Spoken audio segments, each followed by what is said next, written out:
Good morning all of you. आज के class में हम बात करेंगे क्रैंकशाफ्ट और कैमशाफ्ट। ये अक्सर परीक्षाओं में पूछा जाता है, क्रैंकशाफ्ट और कैमशाफ्ट में क्या अंतर है, और इनके स्पीड में हमेशा आप लोगों को कंफ्यूजन रहता है। तो इसमें देखते हैं, कहता है camshaft rotate at half speed of the crankshaft, यानी कैमशाफ्ट जो होता है क्रैंकशाफ्ट के आधे गति से गतिशील होता है। इसका मतलब क्या है? When crankshaft rotate 2 revolution to complete 1 cycle of engine, then camshaft rotate 1 revolution। जब क्रैंकशाफ्ट 2 बार घूमता है आपका, तो कैमशाफ्ट 1 रिवोल्यूशन करता है।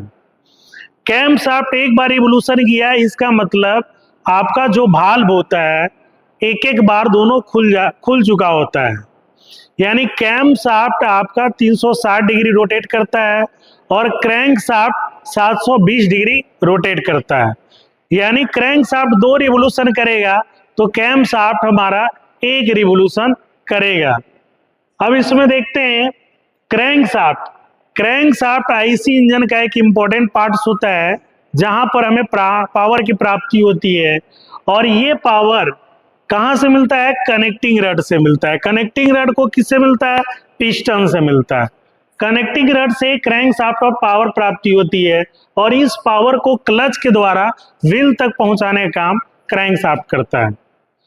नेक्स्ट पॉइंट है, क्रैंकशाफ्ट जो है पिस्टन के अप और डाउन मोशन को ये रोटरी मोशन में कन्वर्ट करने का काम करता है। पिस्टन सिलेंडर के अंदर अप डाउन कर रहा है, तो उस मोशन को ये आपका रोटरी मोशन में बदल देता है। अब अगला है, इंजन के अंदर क्रैंकशाफ्ट की स्पीड सबसे ज्यादा होती है। तो क्रैंकशाफ्ट की स्पीड ज्यादा है, इसलिए इसमें बैलेंसिंग की आवश्यकता पड़ती है। इसमें क्रैंकशाफ्ट को बैलेंस करने के लिए फ्लोटिंग बैलेंस देना पड़ता है, और फ्लोटिंग बैलेंस यदि सही है तो स्टैटिकली और डायनेमिकली बहुत अच्छा होना पड़ता है। साथ ही ये बैलेंसिंग इसलिए दिया जाता है ताकि आपका क्रैंकशाफ्ट इजीली हाई स्पीड पर रोटेट कर सके। अब ये बैलेंसिंग करने के लिए हम क्या करते हैं कि आपको क्रैंक वेट और क्रैंक वेब को क्रैंक पिन और क्रैंक जनरल के समीप अटैच किया जाता है। ये अटैच करने से क्या होता है? आपका स्पीड जो होता है आसानी से तेज गति पर चलते रहता है। अब कहता है क्रैंकशाफ्ट पर हमारा जो है लोड काफी होता है, इसलिए क्रैंकशाफ्ट को मजबूत बना होना चाहिए। इसके लिए ये किस मेटल का बना होगा? ड्रॉप्ड फोर्ज स्टील का बना होता है। क्रैंकशाफ्ट की पार्ट्स कौन कौन है?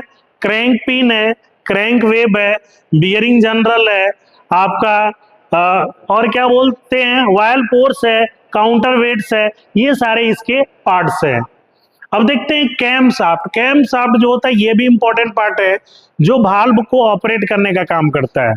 तो ये कहता है provide a means of controlling the time before opening और क्लोजिंग इनलेट और आउटलेट वाल्व। ये कहता है एक साधन देता है वाल्व को ऑपरेट होने के लिए, ये कंट्रोल करने के लिए साधन देता है कैमशाफ्ट कि ये समय से आपका खुले और बंद हो। तो ये कैमशाफ्ट करता है।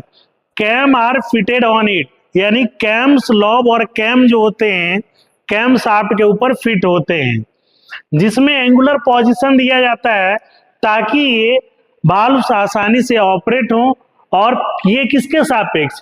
पिस्टन के मोशन और फायरिंग ऑर्डर के सापेक्ष वाल्व आसानी से ऑपरेट हो सके।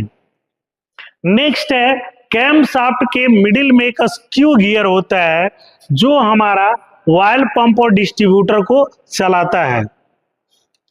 एक इसेंट्रिक होता है। कॉन्सेंट्रिक मतलब 2 सर्किल का सेंटर एक होता है, और इसेंट्रिक हमने एक फिगर बनाया है, मतलब सेंटर से कुछ ज्यादा दूरी पर होता है। ये इसेंट्रिक क्रैंक कैमशाफ्ट के फ्रंट में फिट होता है, और ये जो है आपका मैकेनिकल फ्यूल पंप को चलाने का काम करता है। आपका इसेंट्रिक मैकेनिकल फ्यूल पंप को चला रहा है। कैमशाफ्ट जो होता है क्रैंकशाफ्ट के पैरेलल में लगा होता है, और ये वायल सम्प में होता है जो इंजन के बॉटम में होता है। कैम शाफ्ट फोर्ज किसके द्वारा होता है? एलॉय स्टील के द्वारा बना होता है। यानी एलॉय स्टील से हमारा कैम शाफ्ट बना होता है और क्रैंक शाफ्ट हमारा फोर्ज स्टील का बना होता है। तो ये हम समझते ही आपका डाउट क्लियर होगा। अगर डाउट क्लियर नहीं है तो आप अपने कमेंट्स में अपने डाउट को डाल सकते हैं। धन्यवाद।